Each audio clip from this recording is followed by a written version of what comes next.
ሰላም ሰላምና ጸጋ የጌታችን ኢየሱስ ክርስቶስ ታላቅ ምህረት በዓለም ዙሪያ ላላችሁ በክርስቶስ ኢየሱስ የእግዚአብሔር ልጆች ለሆናችሁ ለሁላችሁ ይሁን።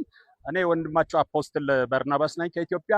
አሁን ያለነው የኢትዮጵያ ወንጌላውያን አብያተ ክርስቲያናት ህብረት የ50ኛው ኢዮቤልዩ በዓል ላይ ነው ያለነው። ዛሬ የመጨረሻ መደምደሚያ አድርገን የተነሳን ያለነው።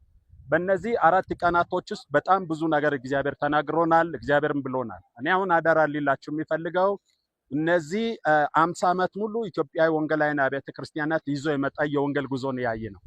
አሁን እዚህ የደረሰ ነው ደግሞ ወደፊት ያለውን እንዴት ይዘን እንሄዳለን ለሚለው አንድ ሁለት ሐሳብ ልምከራችሁ ብዬ ነው።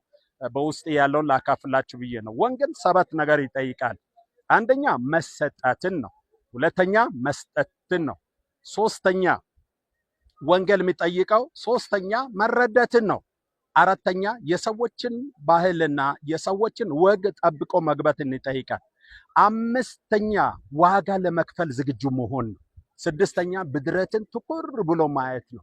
ሰባተኛ ለምናደርገው ነገር ትክክለኛ ዕውቀትና ትክክለኛ እምነት እንዲኖረን ይፈልጋል።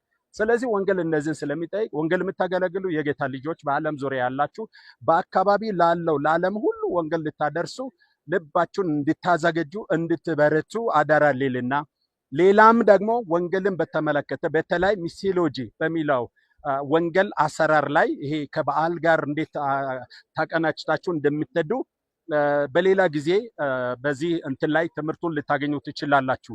ሁላችሁ ለወንጌል እንድትነሱ አደራ ሊላችሁ ነው። እንደ ወንጌል አገልጋይ ጌታ እግዚአብሔር ይባርካችሁ። በርናባስ ከኢትዮጵያ